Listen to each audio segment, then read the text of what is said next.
Xayrlı gün dostlar. Чувашстан буйлап сәфәребезне дәвам итәбез һәм бүген без иң зур татар авылларының берсе булган Шыгырданда кунакта. Авылның тарихына килсәк, аны документларда беренче телгә алулар 1590 елларга карый. Ләкин Шыгырдан күпкә борынгырак авыл дип исәпләргә дә җирлек бар. Шуннан да аның тирәсендә борынгы авыл урыннары, борынгы каберлекләр җитәрлек. Шулай итеп, фаразларның берсе буенча Шыгырданга 14-15 гасырларда ук нигез салынган булырга тиеш. 1590 елга килсәк, ул чорда Шыгырдан инде булган һәм аның bir мәчете һәм йөзләп хуҗалыгы булган. Моннан инде шамалап әйтергә була, авылда 100 хуҗалык булсын өчен, аңа инде кимендә 1 гасыр тирәсе элек нигез салынган булырга тиеш. Гади итеп әйткәндә, без бүген Шыгырданның тарихына кергәләп кенә чыгарбыз җәмәгать. Чөнки аның бүгенгесе дә бик кызыклы, аның эшмәкәрләре кызыклы, аның яшәеше бик кызыклы. Һәм мин килмичә торган 2 ел эчендә генә дә Шыгырданда хайран күп үзгәрешләр булган. Менә шул яңалыкларны да күреп чыгасы килә. Бүген шулай ук Шыгырданда бик зур бәйрәм, шәкертләр бәйрәме, ул Сабан туе кебек итеп уздырылачак. Анда кирмичә калуда ярамас, ләкин аңа кадәр яңалыклар дигәннән иң беренче чиратта яңартылган мәктәпкә кирип чыгыйк әле. Бу авылны бер генә тапкыр булса да күрүчеләр бүгенге сәфәребезнең ни дәрәҗәдә катлаулы икәнлеген шамалыйдыр. Өлгерәсе җирләр чыннан да бик күп. Хикмәт Шыгырданның гомер-гомергә бу як татар авылларының үзәге булып яшәвендә. Шуңа күрә зур бәйгеләр, конференцияләр, бәйрәмнәрнең күпчелеге шушында уздырыла. Һәм Шыгырдан эшмәкәрлек кенә түгел, мәгърифәт үзәге дә булып тора. Шыгырдан ул татар дөньясы, татар утравы. Авылыбызда 2 татар мәктәбе, 2 балалар бакчасы эшли. Бүгенге көндә Гөлстан мәдрәсәсе һәм һәрберсендә тәрбия чаралары, ана телебездә тәрбия чаралары алып барыла. Шыгырдан татар утравы, татар дөньясы. Безнең мәктәбебездә 1нче сыйныфтан 4нче сыйныфка кадәр барлык фәннәрдә ана телендә алып барыла. 5нче сыйныфтан 9нчы сыйныфкача һәр класста 3 сәгать ана теле һәм әдәбияты дәресләренә сәгатьләр бирелгән. Инде 10-11нче сыйныфларда 2 сәгать әдәбият дәресләре, татар теле класстан тыш дәресләре үткәрелә. Без инде олимпиадаларга менә шушы түгәрәкләрдә әзерләнәбез. Татар утравы дигән атама бик килешә Шыгырданга. 5800-дән артык кеше яшәгән бу авылның үз тормышы, үз тәртипләре һәм тарихы. Авыл читендәге борынгы зират янында табылган керамикага таянып, галимнәр бу җирлектә Болгар чорында ук һөнәрчелек үзәге булган дигән фаразда әйтәләр. Ышанмаслык түгел. Авыл бүген дә гөрләп тора һәм үсә. Менә инде безнең Шыгырдан авылында бу ел бик шатлыклы хәбәр бар. Авылыбыз уртасында үзәк урамны яңа ысул белән юл төзү программасына кирдек. Бу юлның озынлыгы 2,5 км. Бу инде безнең 11 урамны берләштереп тора. Монда шушы урамнарда безнең 1000 артык халык яши. Авыл халкы өчен бу бик кирәкле, файдалы эш дип саныйбыз. Шулай итеп, Шыгырдан авылы шәкертләр бәйрәменә җыелучы кунакларны яңа түшәлгән юллар белән дә каршы алды. Бәйрәмнең үзенә килсәк, әйткәнемчә, беренче карашка ул Сабан туеннан берничек тә аерылмый. Балалар өчен күп санлы уен мәйданнары, сәхнә, көрәш мәйданы һәм хәтта ипподром да бар монда. Халык күп, һәркем күңеленә ятышлы бәйгегә сыенган.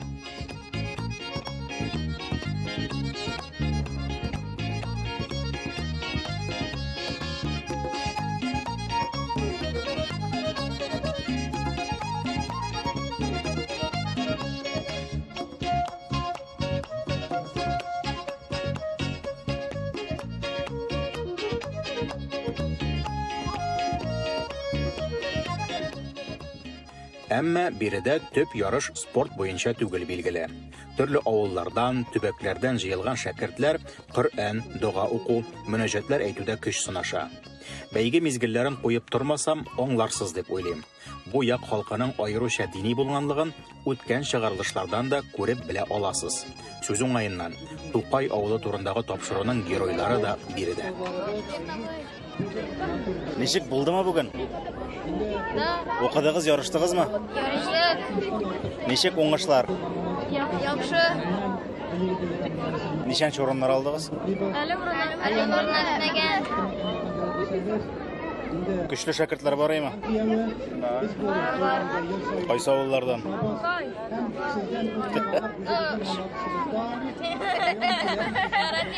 Сез үзегез кайсы авылдан?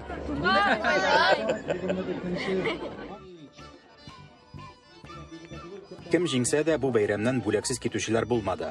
Шәкертләрне генә түгел, аларның остазларын да зурладылар.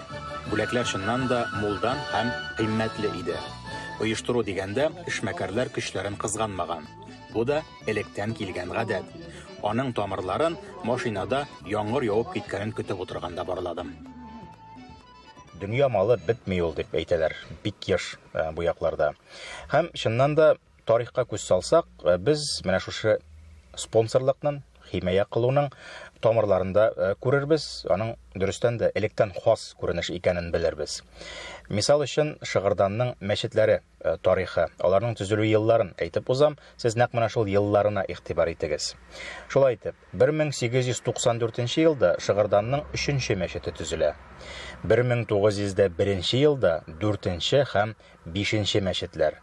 1903 елда 6нчы мәчет, 1907 елда 7нче мәчет һәм 1924-тә 8нче мәчет сафка баса. Бу мәчетләрдә, аңлавыгызча, авыл халкы көче белән шушы Шыгырданның эшмәкәрләре нык гаиләләре хисабына эшләнгән мәчетләр.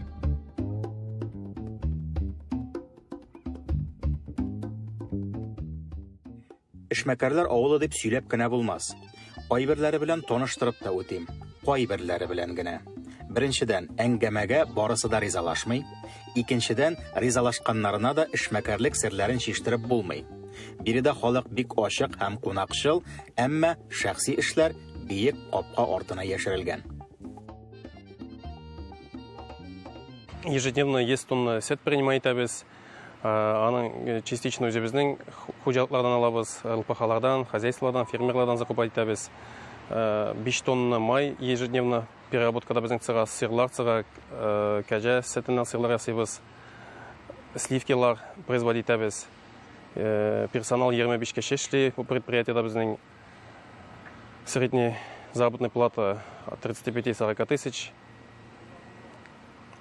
Предприятие берсминга нашли пока в данный момент. Общая мощность предприятия 250 тонна, полная мощность каштаса 2 минда. Игътибар итегез. Биредә шимал эшкәртеп, мөмкин кадәр күп продукция ясауга зур игътибар бирәләр.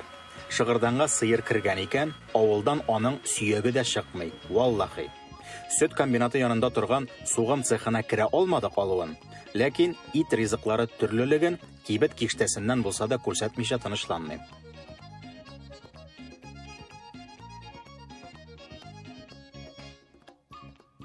Безнең товар киндә килеп тора, каядыр вакыты белән 80-100 мең тә килә. Ну шулар икенче көнгә уже тагын кабат шуны хәтле без заявка бирәбез, шул хәтле килә. Күп сатыла. Без сыйфатын карап торырга тырышабыз инде әрбирләребезнең. Шуның белән яхшы алалар, яхшы сатыла. Шыгырданнар ялгауланды микән ит ризыгы? Монда бит инде казы ясаучылар, тутырма ясаучылар күп булырга тиеш. Ничек сезгә киләләр икән? Төрле җиргә баралардыр инде. Кая күбрәк эшли, хәзер выбор күп бит, сайлау була кая күбрәк эшли, шунда бара инде халык. Сезнең конкурентлар күпме менә шулай итеп үз товарын сата торган кибетләрдә? Шыгырданда бармы? Кибетләрдә, белмим, зур кибетләр бик ала юктыр инде, но булай ясаучылар, сатучылар бар. Конкуренция бар юк түгел. Иткә дә, сөткә дә дигән терлекне мөмкин кадәр үз хуҗалыкларында я кооперативларында тотарга тырышалар эшмәкәрләр. Терлек азыгын сатып алып булса да эшлиләр, һәм моның сәбәбе бар. Үзебезнең ферманы тоту 2016 елдан бирле эшләп киләбез аның белән. Потому что үзебезнең хуҗалык булганда уже качество үнгәтерле, уже үзебез контролировать итәбез, качество приходного сырья дигән кебек сәтнең качествосын контролировать итәбез. Сатып алуның качествосын контролировать итеп бетерәлмибез без уже, потому что бездән килми ул ниләр моментлар. Переработка булмаса, сәт белән генә бизнесна барга бик кыен, потому что ниләр маржалар уже үнгә предприятиеләрдә әйләнеп кала, аның конкурировать итәргә авыррак була. Шуңа күрә үзебезнең переработка оештырырга решать иткән идек. И шуның аркасында уже конкурентный ценалар бирергә халыкка, населениегә, хозяйстволарга уже возможность күбрәк. Бу як эшмәкәрләренең тагын бер сыйфаты — хәләллек. Ит барлык татар авылларында да хәләл, сүз дә юк. Әмма биредә айрым кибетләрнең хуҗалары кайтарткан тортларның составларына кадәр тикшереп куялар. Һәм бу кагыйдә барлык төр товарларга да кагыла. Харам белән эшләгән әйбернең бәрәкәте булмый инде аның. Усы бар. Предлагать итүчеләр бар инде. Минем бер единственный теге ник сатмыйсыз, ник алай, ник булай дигәнлек белән доходы да зур дип килеп сорыйлар да, минем бер истә калган шулай теге әвәлге термин бар. Мин әтәм наркотик сатсаң, мәтәм может тагында выгоднырактыр димен дә, и халыкның башына китереп суга предлагать итүче кешенең. И ул уже ошибкасын осознавать итеп китеп бара шундай тәртиптә инде. Потому что халал белән харамның арасы чуткий булырга тиеш, бүленгән булырга тиеш ул. Шундый белән без ул тәртипне сакларга тиеш. Аллаһ Тәгалә алдында безнең аны өчен отвечать итәргә без бар. Бүгенге шәкертләр бәйрәме Шыгырданга җыелган милләттәшләребезнең хезмәтенә бер таҗ гына. Бәйрәмнең нигезендә хәлал эшмәкәрлек, аның нигезендә хәлал яшәү рәвеше. Бәрәкәтле тормышта бәйрәме дә оеша, юллары да салына, мәктәпләр дә яңартыла.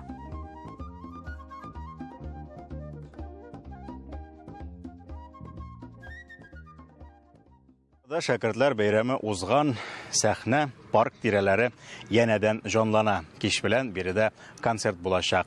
Анда катнашучылар сезгә яхшы таныш булган Урмай авылыннан Мишәр ансамбленең солистлары һәм, әлбәттә, Казаннан да кунаклар килер дип көтелә. Алар хәзерге мизгелләрдә юлда булып торалар. Саубуллашканчы тагын бер факт әйтеп узасым килә сезгә, һәм ул бик мөһим факт.